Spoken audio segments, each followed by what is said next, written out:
صفحہ نمبر 59 آیت نمبر 110 سورۃ آل عمران۔ اعوذ باللہ من الشیطان الرجیم، بسم اللہ الرحمن الرحیم۔ کنتم خیر امت اخرجت للناس تأمرون بالمعروف وتنہون عن المنکر وتؤمنون باللہ ولو آمن أهل الكتاب لكان خيرا لهم منهم المؤمنون وأكثرهم الفاسقون۔ اللہ تبارک و تعالی فرماتے ہیں کنتم خیر امت اخرجت للناس، تم بہترین امت ہو، لوگوں کے لیے نکالے گئے ہو، تأمرون بالمعروف وتنہون عن المنکر، اچھائی کا امر کرو گے، برائی سے منع کرو گے، وتؤمنون باللہ، اللہ پہ ایمان رکھو گے، ولو آمن اہل الکتاب لکان خیر لہم، اگر اہل کتاب یہود و نصارہ ایمان لے آئیں تو یہ ان کے لیے بہت بہتر ہے، منہم المؤمنون واکثرهم الفاسقون، ان میں سے بعض ایمان لانے والے ہیں اور اکثر فاسق ہیں۔ اللہ تبارک و تعالی نے اس آیت شریفہ کے اندر امت کے مقام اور ان کی ذمہ داری کو ذکر کیا ہے۔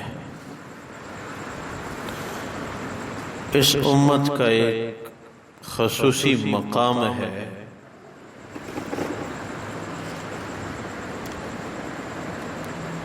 کیونکہ حضور اقدس صلی اللہ علیہ وسلم کی مبارک ذات کی طرف منسوب امت ہے۔ دیگر امتوں میں مختلف علاقوں کے لیے مختلف انبیاء کرام ہوتے تھے، مگر حضور اقدس صلی اللہ علیہ وسلم کی مبارک ذات، حضور اقدس صلی اللہ علیہ وسلم کی مبارک ذات کی امت کو وہ مقام عنایت فرمایا جو دیگر امم کو نصیب نہیں ہوا۔ اس امت کے علماء اپنے نبی کے ورثاء ہیں، اس امت میں ہر فرد کے پاس وہ اعلیٰ عہدہ ہے جو دیگر امم کے پاس نہیں ہے۔ یہ تو یہاں دنیا میں یہ عہدہ ہر آدمی کے پاس ہے، اور اس عہدے کی قدردانی تو دنیا میں ہے نہیں۔ آخرت میں دیگر امتوں کے لوگ اس امت کے افراد کو خصوصی عزت کی نگاہ سے دیکھیں گے، دیکھو اس کو بھی اللہ نے یہ عہدہ دیا ہے کہ محمد صلی اللہ علیہ وسلم کی امت میں ہے، اس کو بھی اللہ نے یہ عہدہ دیا ہوا ہے، تعجب کی نگاہ سے دیکھیں گے۔ اور یہاں دنیا میں اس عہدے کی قدر کیوں نہیں؟ ایک وجہ تو یہ ہے کہ یہ ہے دنیا، اور دنیا میں تو دنیاوی چیز کی قدر ہوتی ہے۔ دوسری وجہ یہ ہے کہ یہاں ہر آدمی کے پاس یہی عہدہ ہے۔ جہاں ایک جگہ رہنے والے سب کے سب ڈاکٹر ہوں تو وہاں سب ایک برابر ہیں، ڈاکٹر کی وہاں کیا قیمت ہے؟ کوئی قیمت نہیں۔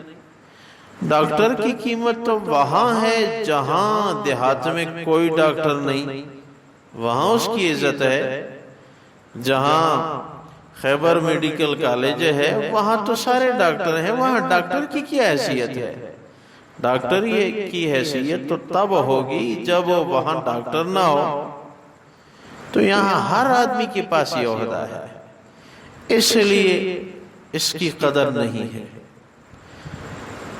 اور آخرت میں حضور اقدس صلی اللہ علیہ وسلم کی مبارک ذات نے ارشاد فرمایا، آخرت میں اپنی امت کے لوگوں کو وضو کے اعضاء سے پہچان لوں گا۔ میری امت کے لوگ وضو کے اعضاء جو دوران وضو دھوتے ہیں یہ چمکدار اور روشن ہوں گے، جیسے کسی آدمی کا گھوڑا ہو اور اس کے گھوڑے کی پیشانی پہ ایک خصوصی نشان ہو، تو بہت سارے گھوڑوں کے درمیان میں ان کو چھوڑ دیا جائے تو وہ آدمی اپنے گھوڑے کو تمام دیگر گھوڑوں کے درمیان میں اس نشان سے دور سے پہچان لیتا ہے۔ ایسی میں اپنی امت کے لوگوں کو دیگر امتوں کے درمیان میں بالخصوص پہچان لوں گا۔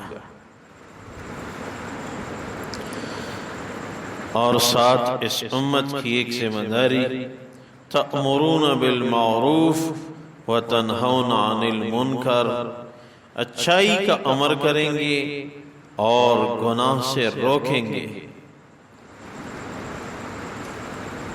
یہ ذمہ داری اس امت کو کیوں حوالے کی گئی؟ کیونکہ انبیاء کا سلسلہ ختم ہو چکا ہے، نبی کوئی نہیں آئے گا۔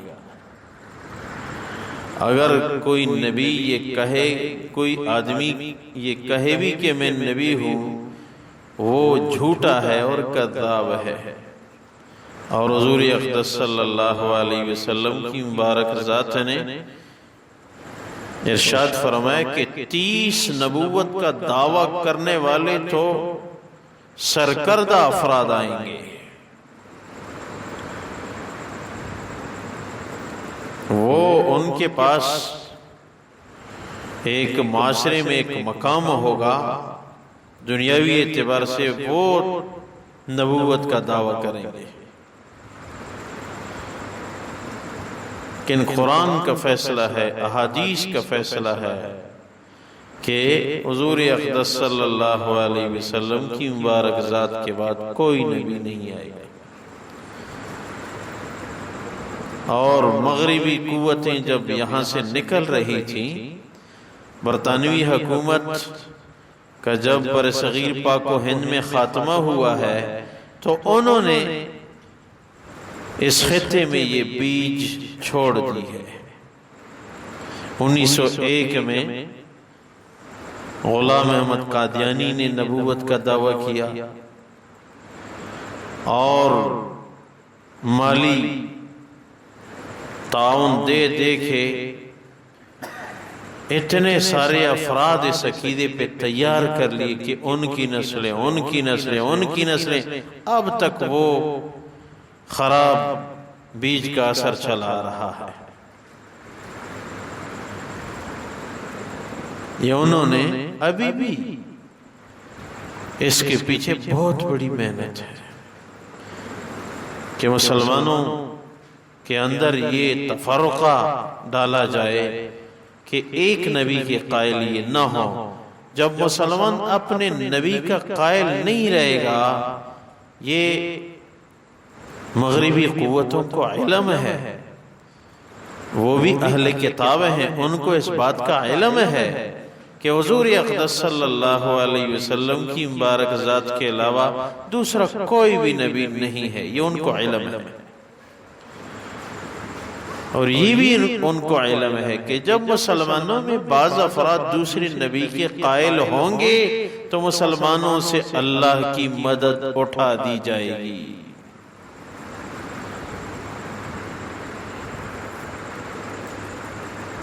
انہوں نے یہ دعویٰ کیا تھا میں نبی ہوں، اور اللہ نے دنیا میں دکھا دیا کہ کیا لوگوں دیکھو اور غور کرو، ہر صاحب عقل یہ سمجھتا ہے کہ کیا اس کی زندگی نبوت کی زندگی جیسی تھی۔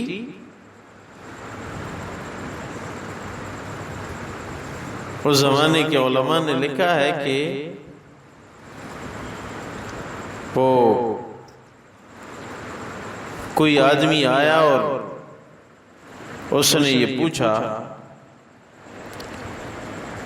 کہ یہ ترکی سے مدینہ منورہ تک ٹرین چلتی ہے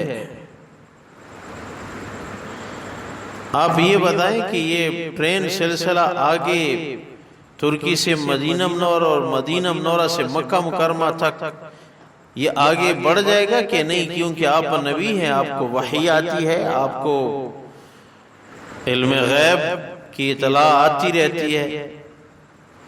اس نے کہا کہ اگلے 1 سال میں یہ ٹرین کا سلسلہ مکہ مکرمہ تک بھی بڑھ جائے گا۔ اب ترکی سے مدینہ منورہ تک ہے، اگلے 1 سال میں یہ سلسلہ مدینہ منورہ سے ہو کے مکہ مکرمہ تک آئے گا۔ اس وقت کے علماء نے لکھا ہے کہ اگلے 1 سال کے اندر وہ جاری ٹرین بھی ختم ہو گئی جو ترکی سے مدینہ منورہ چلتی تھی، وہ بھی ختم ہو گئی۔ اس کی نحوست کا اثر یہ ہوا کہ چلتی ٹرین بھی ختم ہو گئی، آگے وہ اس کی لائن وہ بیچانے کا انداز تو چھوڑ، اور کبھی حرمین شریفین جو مبارک جگہ ہیں، انبیاء پوری دنیا کا وسط ہے، یہاں سے نبوت کی روشنیاں پوری دنیا میں پھیلتی تھیں۔ ابراہیم علیہ السلام کا وطن، صالح علیہ السلام سعودی عرب میں رہے، شعیب علیہ السلام سعودی عرب میں، اور اسماعیل علیہ السلام سعودی عرب میں، حضور اقدس صلی اللہ علیہ وسلم سعودی عرب میں۔ اس کو وہ سرزمین دیکھنے کو بھی نہیں ملی، یہ بدبخت کبھی وہاں گیا بھی نہیں ہے۔ اور یہ فتنے پڑ رہے ہیں اس وقت۔ مسلمانوں کو اپنے عقیدے کو تھام لو، بس غربت یہ گزر جائے گی، یہ امتحان ہے، ہماری تو حکومت ہے، ہم تو بادشاہ ہیں دنیاوی نعمتوں کے اعتبار سے۔ ہمارے صحابہ کا کیا حال تھا، انہوں نے کس حالت میں دین کو ترقی دی، ان کی تاریخ اگر ہم پڑھیں تو اس وقت کے مسلمان کے پاس تو، ہر مسلمان کے پاس تو شاہی حکومتیں ہیں۔ اس لیے پیارو فتنوں کا دور ہے، یہ فتنے قرب قیامت میں بڑھ جائیں گے اور بڑھیں گے اور بڑھیں گے۔ حدیث میں یہ فتنے اتنے بڑھیں گے، ایک فتنہ ختم نہیں ہوگا دوسرا آئے گا۔ یہ حضور نے 1400 سال پہلے ارشاد فرمایا تھا، ایک دور ایسا آئے گا کہ بیٹھا ہوا آدمی کھڑے ہوئے آدمی سے بہتر ہوگا۔ ایسے فتنے آئیں گے کہ گھر کے اندر بیٹھا ہوا آدمی باہر نکلے ہوئے آدمی سے بہتر ہوگا۔ یہ حدیث جب ہم پڑھتے تھے مدرسے میں، ہمیں خیال تھا یہ فتنے کب آئیں گے، یہ کون سا فتنہ ہوگا کہ ہمارے نبی نے فرمایا کہ گھر میں بیٹھا ہوا آدمی باہر نکلے ہوئے آدمی سے بہتر ہوگا، اور جاتے ہوئے آدمی سے بیٹھا ہوا آدمی بہتر ہوگا۔ یہ کیسے فتنے ہوں گے؟ ہم نے اپنی آنکھوں سے دیکھے، آپ لوگوں نے نہیں دیکھا؟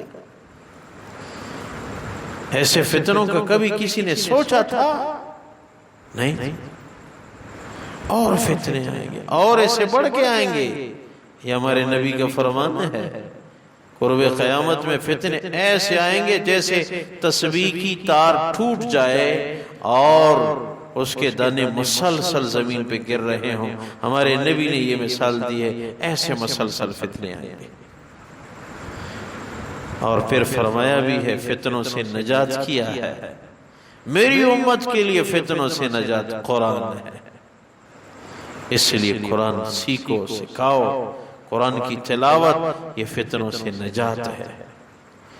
اپنے علماء، اپنے اکابر کے ساتھ پیوست رہو، خدا را اپنی نئی نسل پہ نگاہ رکھو، ہماری نئی نسل ہاتھوں سے نکل رہی ہے، مال آ جائے گا کوئی بات نہیں، یہ ہمارے نبی کا فیصلہ ہے کہ میری امت بھوک سے نہیں مرے گی، یہ ہمارے نبی کا فیصلہ ہے، کوئی بھی بھوک سے امت نہیں مر سکتی۔ میری امت کو مال ہلاک کر دے گا، مال میری امت کو ہلاک کر دے گا۔ اس لیے اپنے بچوں کی نیک تربیت، ان کو قرآن کا ادب، ان کو کلمہ سکھاؤ، ان کو اپنے نبی کی تاریخ سناؤ، ان کو صحابہ کی باتیں سناؤ، گھروں میں یہ تذکر عام کرو، پھر وہ نئی نسل دین کے قریب آئے گی۔ ورنہ نئی نسل کے ہاتھ میں خود ہی مادی اثرات دیکھے اور مغرب سے متاثر ہو کے یہ خود ہی اپنی خدمت سے آپ نے خود ہی اس کو دور کر دیا. دین کا راستہ ان کو دکھاؤ، بچے کو نماز پہ لگاؤ. نمازی بچہ کبھی بھی کسی میدان میں بھی ناکام نہیں ہوگا. اگر کسی میدان میں وہ ناکام ہوا تو یاد رکھنا اس کو اس کی ناکامی میں برکت ہوگی، خیر ہو، یہی فائدہ ہو. اللہ تو مستقبل کو جانتے ہیں، ہماری نگاہوں میں وہ ناکام ہے، اللہ جانتے ہیں کہ بعد میں اس کے لیے خیر ہے کہ نقصان ہے. اس لیے پیارو دینی ماحول اپناؤ، عورتوں میں دینی باتوں کو پھیلاؤ، بچوں کو مسجد مدرسے کا راستہ دکھاؤ. پھر یہ ہماری بھی کامیابی ہے، ان کی بھی کامیابی ہے. اللہ تبارک و تعالی اس امت کی فضیلت ذکر کر رہے ہیں، تبلیغ کی اہمیت بھی ذکر ہے. یہ بھی ایک مبارک شاخ ہے. کنتم خیر امت اخرجت للناس، تم بہترین امت ہو، لوگوں کے لیے نکالے گئے ہو. تأمرون بالمعروف وتنہون عن المنکر وتؤمنون باللہ، تم اچھائی کا حکم کرو گے، برائی سے روکو گے، اللہ پہ تمہارا ایمان ہوگا. ولو آمن اہل الکتاب لکان خیر لہم، یہ اہل کتاب غیر مسلم بھی اگر اسلام میں آئیے انہی کے لیے فائدہ ہے. منہم المؤمنون واکثرہم الفاسقون، ان میں سے بعض تو ایمان میں آ چکے ہیں، مومن بن گئے، اور اکثر فاسق ہیں. یا اللہ اپنی بارگاہ میں قبول فرما، خلوص الہیت نصیب فرما، اعمال صالحہ کی توفیق عنایت فرما، برکتوں کا نزول فرما، عاجزی عبادت والی زندگی نصیب فرما. کل 9 محرم ہے، پرسوں 10 محرم. یہ 2 روزے رکھنا یہ بہت بڑا اجر ہے. جن سے ہو سکے 9-10 کو روزہ رکھیں یا 10-11 کو روزہ رکھیں، بہت بڑا اجر ہے. اور گھروں میں بھی تلقین ہو، خواتین کو بھی تاکید ہو جن سے ہو سکے. اور اگر کسی کی ایسی ڈیوٹی جیسی کوئی خاص عذر ہے، 2 روزے کبھی نہیں رکھ سکتے، ناممکن ہے 1 رکھ، تو پھر خیر ہے وہ 1 بھی رکھ لے. اللہ یہ اعمال ہمارے قبول فرمائے. محرم کا مبارک مہینہ، یا اللہ امت کی حالت پہ رحم فرما. یہ مدرسے کے لیے ہم باغ دوڑ کر رہے ہیں، ساتھی بھی لگے ہوئے ہیں، دعا فرمائے یا اللہ یہ مشکل آسان فرما. یا اللہ اپنے دین کے لیے ادارہ عنایت فرما. یا اللہ جو ساتھی تہجد پڑھ رہے ہیں، یہ روزے بھی کچھ ساتھیوں کو ترغیب دیے کہ یہ نفلی روزے اسی مدرسے کی نیت سے رکھیں، آپ لوگوں کو اس میں اجر ملے گا. تا قیامت ایک صدقہ جاریہ ہے، اسی نیت سے روزے رکھو گے. میں نے اپنے طلبہ کو بھی کہا ہے، میں خود بھی رکھوں گا. یہ ایک مستقل نفل کا بھی اجر اور مدرسے کا بھی اجر. اللہ قبول فرمائے. اللہ آخری خاتمہ بالخیر عنایت فرمائے. وَأُفَوِّضُ أَمْرِي إِلَى اللَّهِ إِنَّ اللَّهَ بَصِيرٌ بِالْعِبَادِ بِرَحْمَتِكَ وَكَرَمِكَ وَكَرَمِكَ.